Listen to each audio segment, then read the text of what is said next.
Ne laisser personne pour compte, telle est la vision de la politique sociale du gouvernement camerounais. La capitalisation des potentialités de tous à travers l'inclusion sociale est un impératif pour bâtir un Cameroun émergent. Il faut lever tous les obstacles qui empêchent la pleine participation et la valorisation des personnes handicapées dans tous les chantiers de développement.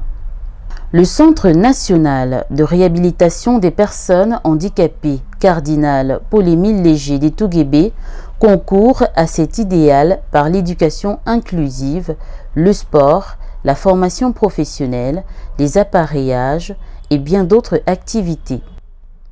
Situé au cœur de la capitale politique du Cameroun, ce centre a été créé en 1971 par le cardinal Paul-Émile Léger pour la prise en charge des enfants atteints de poliomyélite, puis rétrocédé à l'État du Cameroun en 1978 en tant qu'institution spécialisée du ministère des Affaires sociales.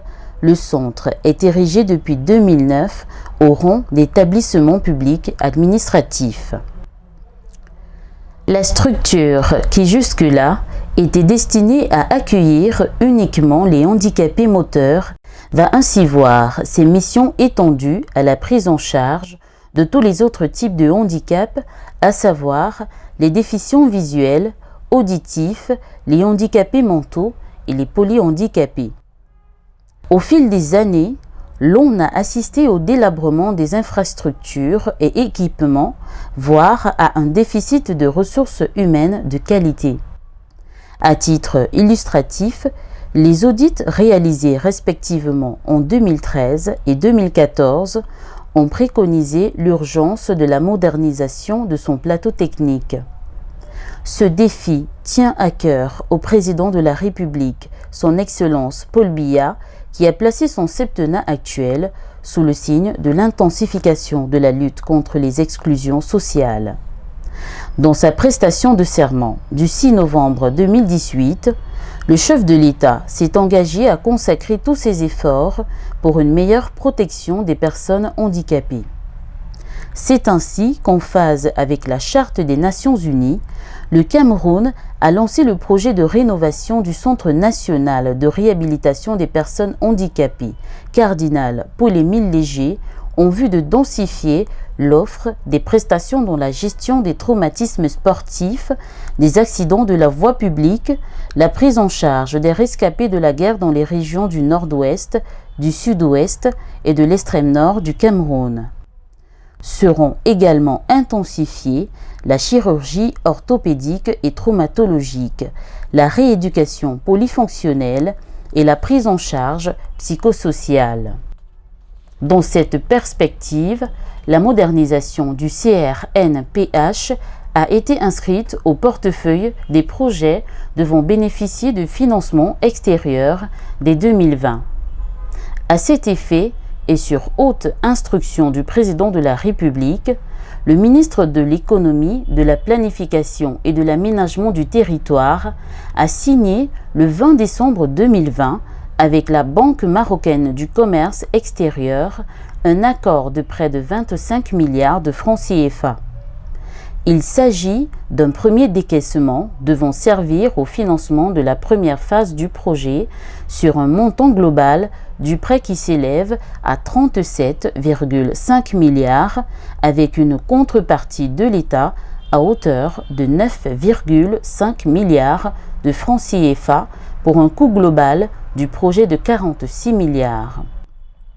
Au terme de la procédure de passation de marché et au regard de son expertise en la matière, l'entreprise de BTP, Génie civil et santé d'Expresso Cameroun a été retenue pour la réalisation de ce projet dont les travaux sont actuellement en cours.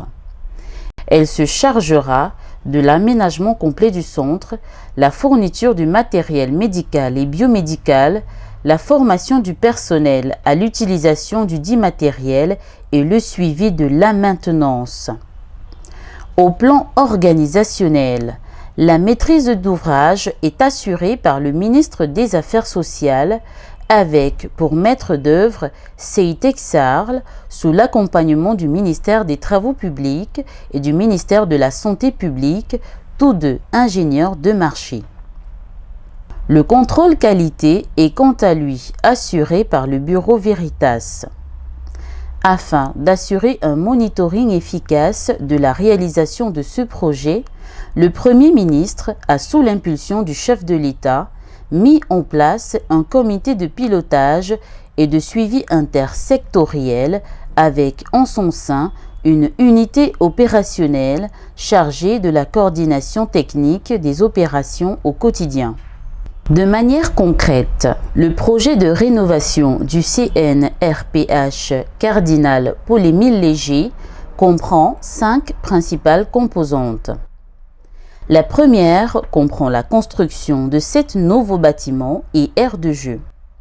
Il s'agit de manière détaillée d'un bâtiment d'hospitalisation de 6000 m² en R+2 d'une capacité de 234 lits, d'un bâtiment médico-technique de 1800 m² en R+2 accueillant 3 blocs opératoires pour les chirurgies d'ordre traumatologique, neurologique et ophtalmologique, une salle de réveil, une salle de réanimation, une pharmacie, un laboratoire et une imagerie médicale constituée d'un scanner de 64 barrettes, une radiographie 5 poumons, une radiographie télécommandée, d'une radio conventionnelle et d'une panoramique dentaire.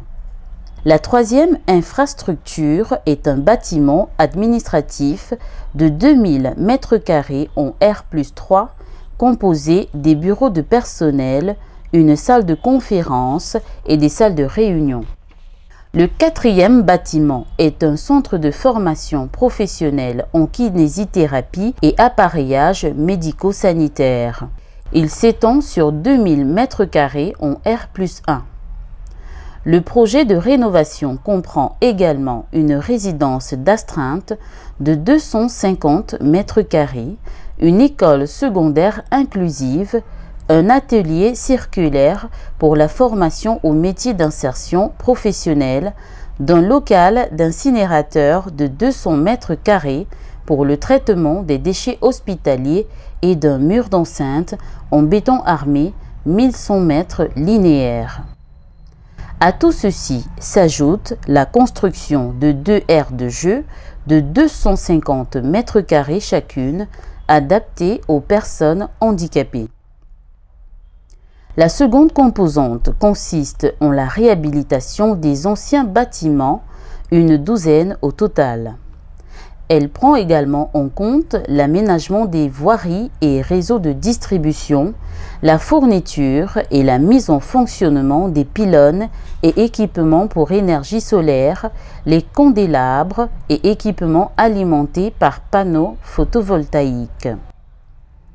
La troisième composante consiste en la fourniture des équipements spécialisés pour toutes les unités et du mobilier y afférent, auxquels s'ajoutent 2 ambulances, un groupe électrogène de grande puissance, un système de vidéosurveillance et 2 navettes écologiques pour les personnes à mobilité réduite, entre autres. Les quatrième et cinquième composantes comprennent la formation du personnel, l'amélioration du système de gestion ainsi que la maintenance et le service après-vente. Tout ceci dans un délai d'exécution de travaux de 20 mois. Ce projet titanesque vise à faire du CNRPH un centre de référence et un véritable pôle d'excellence qui élèvera le standard de la prise en charge des personnes à mobilité réduite. On parlera ainsi des plateaux techniques dédiés à la personne handicapée le plus élevé en Afrique et dans le monde. Sur le site, les travaux vont bon train. Ils ont commencé par les grosses œuvres des bâtiments d'hospitalisation, médico-technique, administration et résidence d'astreinte, notamment la réalisation des fondations des semelles, des voiles, des poteaux, des poutres de dalles et les travaux de la barrière en béton armé. Les réunions hebdomadaires se succèdent sur le chantier. Elles ont lieu tous les vendredis et sont systématiquement suivies de visites du chantier par l'équipe technique du projet dont la mission est de vérifier l'état d'avancement des travaux. Les travaux se poursuivent, la dynamique est soutenue et pour optimiser le rendement, les ouvriers travaillent jusqu'à la tombée de la nuit. Tout est parti pour que le Centre national de réhabilitation des personnes handicapées Cardinal Paul-Émile Léger soit prêt